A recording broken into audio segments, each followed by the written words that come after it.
ôi cái đám nước khua tích chẳng bên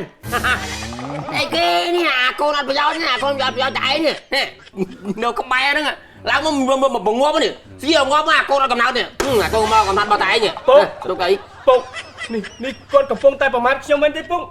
เปี้ยสมตีแต่บอกก้นกับปุ้งดื้อดองสมได้มากันเขี้ยวไม่ปุ้งcái gì đừng ốc đê hình pa po thao ấy đi bạn nó ăn nát men កូនប្រុសកាលណាវាប្រមាថខ្លាំងតិចទៀតវាបែកប្រមាថហើយ ដឹងខ្លួនឯងអត់យោnhưngចង់ឈឺចាប់ចាជំរាបសួរបងនេះឡាអ៊ំជំរាបសួរដៃស្វ័យព្រះកូន ពូជំរាបសួរ ទៅចុះមកខ្ញុំដឹងបាយនៅនឹងជាមួយអ៊ំអញ្ចឹងខ្ញុំក៏នឹកឃើញទិញសំខ្ញុំមកផ្ញើអនាគតភរិយារបស់ខ្ញុំពិតជាមនុស្សដែលយល់ដឹងទុកតរៈមែនលោកផងអានិយាយបានថានាងគឺជាបញ្ញបិតកល្យាណីជាស្រីគ្រប់លក្ខនាងមានចំណេះដឹងរួមទាំងរូបសម្បត្តិចរិយាសម្បត្តិនិងមាយាទសម្បត្តិអីគេគាត់ណាចំណងសមមកប៉ុណ្ណឹងហ្នឹងអញដាក់មកផាច់អត់ដាច់ចំណងមើលអីគេអូពូឯងចេះលេងអុកឬក៏ចេះចុំខ្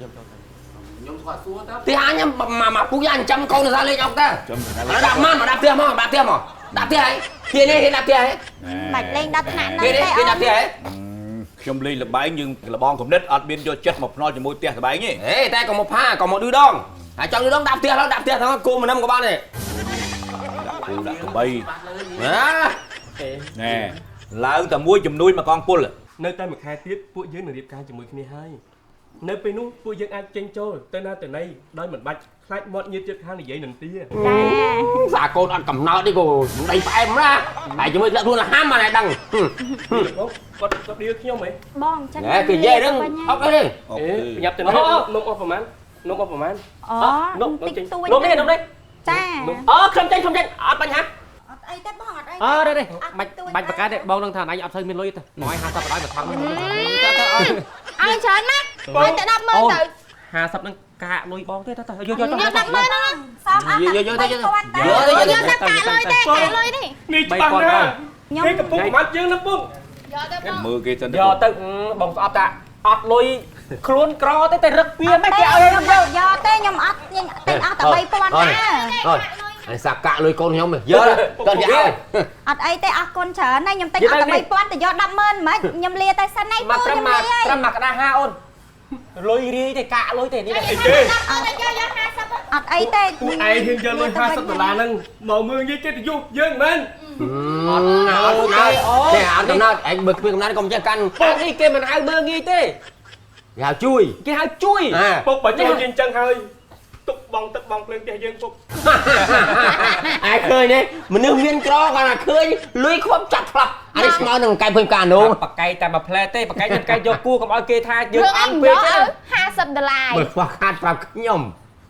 លុយគឺជាកណ្ដាស់ប្រាក់ដែលបង្កើតឧបសគ្គលុយគឺជាធ្នាក់សម្រាប់មនុស្សល្ងងលុយអាចធ្វើឲ្យអ្នកជុំវិញយើងលិចលង់លុយអាចធ្វើឲ្យអ្នកបន្តិចទៀតក៏នៅក្នុងមុខដោយសារលុយដែរអីទុកចោះខ្ញុំមិនសំណោះលុយនឹងទេលុយប៉ុណ្ណឹងបើថាពូមិនយកទេលេងអុកចាប់អាចចាំបាយនៅផ្ទះខ្ញុំបាន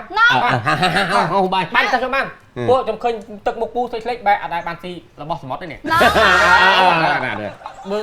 លតាមថាឈាមពូខ្ញុំអាចធ្វើត្រឹមបានត្រឹមត្រីសាសាមុននឹង30 40ក្បាលទេបាទហើយក្តាមពេញអាក្តាមធំធំមកអញនិយាយអស់ក្តាមយកយើងមើលតាមកម្រិតមនុស្សដែរមនុស្សអញដែលហូបអាជ្រូកខ្វៃតែមិនមែនអាជ្រូកកដោណាជ្រូកអីវិញជ្រូកយកអូធំផ្ទះទៀតបាទខ្វៃយកខ្វៃជ្រូកយកខ្វៃហ្មងឥឡូវចេះពូយើងមិនដាច់និយាយរៀបរាប់ចានទេល្ងាចបើពូអត់មានអីជីទេចាំខ្ញុំយកឡានអាតម្រើបរបស់ខ្ញុំដែលមានមាសអស់មកពូទៅដាក់ពូ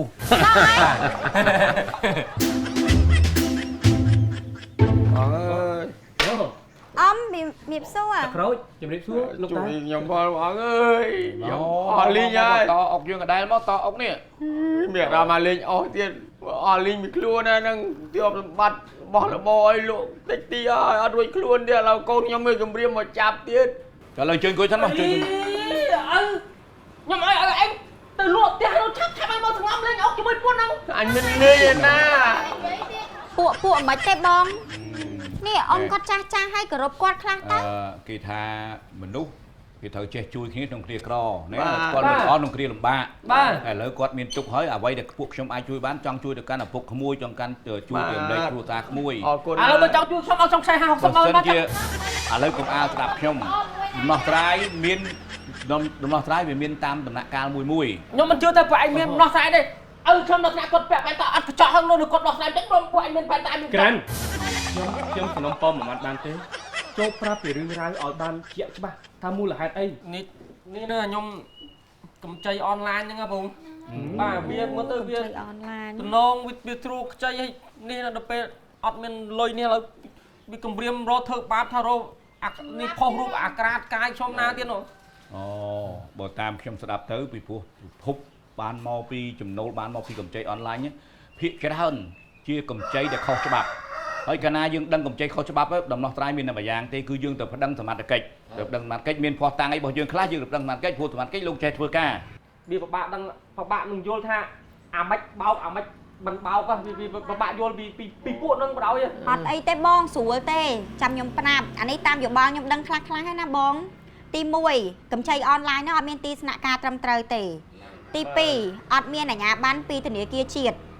ហើយទី3គឺការប្រាក់ខ្ពស់ជាង 1.5% ចា 1.5% ហ្នឹងគឺ 1.5% ក្នុងមួយខែ ទី4លក្ខខណ្ឌងាយហើយឲ្យបងប្រាក់មុនទៀតចាំមើលខ្ញុំឧទាហរណ៍ឲ្យស្ដាប់ឲ្យបងប្រាក់មុនហ្នឹងមិនឧទាហរណ៍គេឲ្យលុយបាយ 1000 បាយត្រូវបងប្រាក់ឲ្យគេមុន$200 អញ្ចឹងណា ហ្នឹងហើយខ្ញុំនិយាយទៅឧទាហរណ៍បើសិនខ្ញុំខ្ចី 1000 នេះរត់ឯកសារ1000នោះសល់បានតែ150ទេ ហើយchẳng ai vô đó ơi anh ហើយអាបងឲ្យគេមុន200 300ហើយហ្នឹងហើយប៉ុណ្ណឹងបាន150ទេ បាទ ơi ប៉ុន្តែវាស្រួលខ្ចីវាអត់ទូនាំទេ ស្រួលខ្ចីចុះបើខ្ញុំថាលក្ខខណ្ឌងាយហ្នឹងស្រួលខ្ចី lo mấy tên nào ở đây dương បងឥឡូវខ្ញុំសុំប្រាប់បងឯងពីការកម្ចីស្របច្បាប់វិញទី1គេមានទីស្នាក់ការច្បាស់លាស់ទី2គេមានឈ្មោះទី3មានបុគ្គលិកធ្វើការហើយមួយទៀតការប្រាក់គឺទាបជាង 1.5% ហើយមួយទៀតគឺមានអាជ្ញាប័ណ្ណពីធនាគារជាតិចាហើយលក្ខខណ្ឌគឺងាយស្រួលគេមើលទៅតាមការងារតាមសមត្ថភាពការរកស៊ីរបស់យើងបានគេឲ្យយើងខ្ចីគេមិនមែនចេះតែឲ្យខ្ចីដូចអាកម្ចីអនឡាញអញ្ចឹងទេហើយខុសច្បាប់អញ្ចឹងគឺស្រួលណាស់បើថាបងទៅកម្ចីកន្លែងគ្រឹះស្ថានដែលត្រឹមត្រូវបាញ់ទៅដល់គឺតើមានផ្ដិតមេដៃតើតែគេមើលពីឯកសាររបស់យើងដែរបានគេឲ្យទៅតាមជាក់ស្ដែងលក្ខខណ្ឌតាំងតែមានសុវត្ថិភាព vì chẳng là một cái ấy mình đang khả năng thì bóc khả năng mình bóc ពូចំពោះមធ្យោបាយបោកគឺពួកគេនឹងប្រើប្រាស់តាមរយៈ call មកតាមលេខទូរស័ព្ទ call មកតាមបណ្ដាញសង្គម social media មាន Telegram Facebook ហើយជាពិសេសមានការផ្ញើ link នេះហើយបើយើងអត់ច្បាស់យើងចុចចូលដឹងតែចាញ់បោក